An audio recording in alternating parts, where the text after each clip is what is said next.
fellow Americans and international friends, and welcome back to What's Going On in California.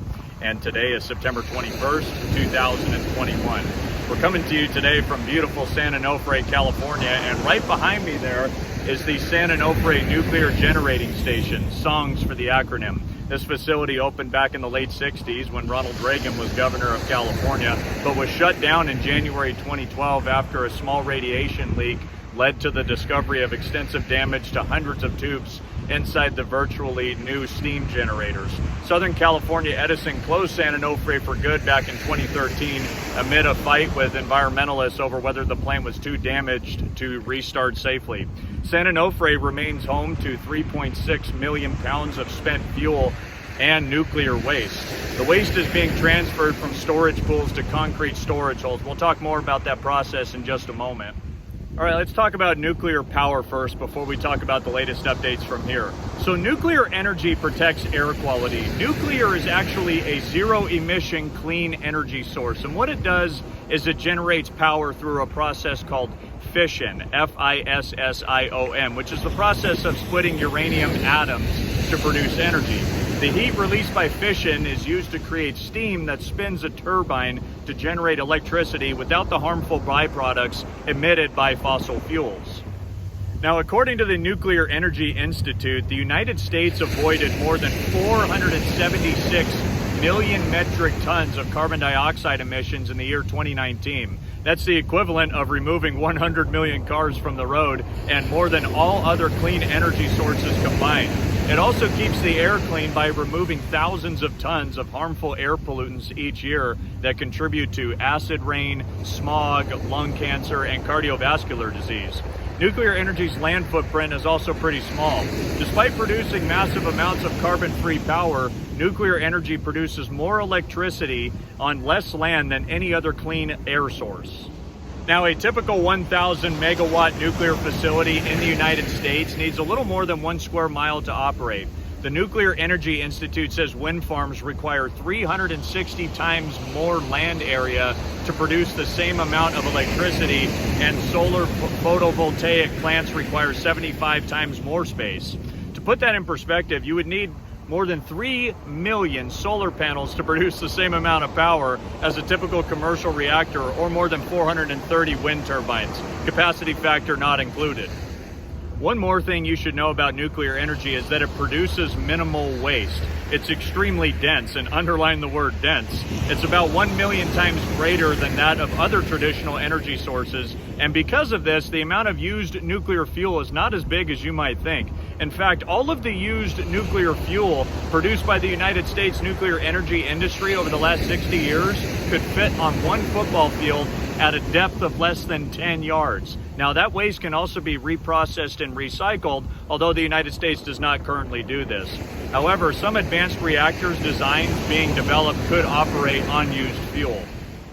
So to bring you up to speed on the plant that's right behind me right here, it's definitely well into the decommissioning process. In fact, just recently on September 13th, a Los Angeles Superior Court judge issued his final ruling in the lawsuit that was filed by the Samuel Lawrence Foundation against the California Coastal Commission.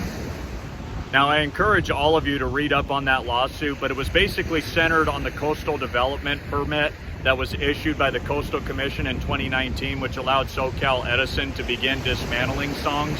Overall, SoCal Edison was pleased with its final ruling. SoCal Edison wants to make sure that they dismantle the plant right behind me here in a safe and timely manner. And speaking of safety and being timely, this isn't something you can just walk away from after turning it off. We have to be very careful where we dump all the nuclear energy, and that's been the fight for the last few decades. So this is just to give you a little bit of a perspective here on how close this nuclear plant is to the ocean. Can't have that nuclear stuff get into the ocean. That would be absolutely catastrophic. You might even ask, well, exactly how dangerous is this nuclear fuel? Well, any danger would come right after the rods are removed from the reactor because they are extremely hot. That's why they're put into wet cooling ponds for the time being. Once they're removed, then they can be transferred into a dry storage system. And that's adequate, just using the natural convection to cool the fuel. There's vents up there to help cool the spent fuel, but spent nuclear fuel is still highly radioactive. And some of that radiation travels, it can go through things like aluminum and even human beings, so it can definitely be fatal. Now there is a big but when it comes to this. It can be stopped by concrete and steel. Now this radiation can take years to become less of a problem. So since this whole operation is in a coastal environment, some people might have the obvious concerns like sea levels rising, corrosion, wildfires, earthquakes, flooding, that kind of thing. Now when you see some of the metal at this plant, you'll see some rust on the metal, and of course, rust causes metal to break apart. But the fuel canisters are made of a special steel that resists rust. Also, the objects here are fireproof, earthquakes can't do much to it, so it's already equipped for all that. It's also going to take a very long time for the ocean level to reach anywhere near the level of the existing plant.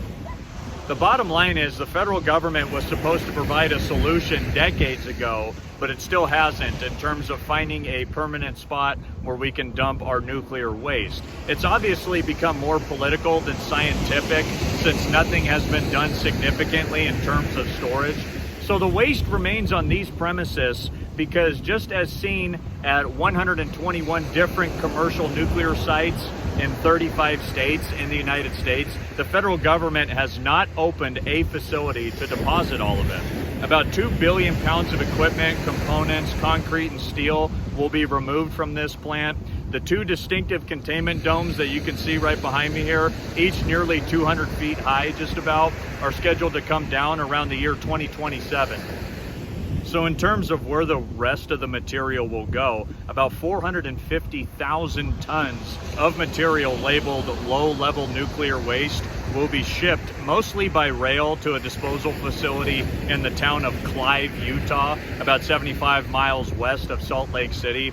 Another 35 tons of low-level waste will get shipped by truck to a facility in the West Texas town of Andrews. The only thing that's going to be left here is 2 dry storage facilities, a security building with personnel to look over the waste, a seawall, a walkway connecting 2 beaches north and south of the plant, and a switchyard with power lines. And also the California Public Utilities Commission oversees the funds for the decommissioning of this, so we'll see how it goes as we move forward.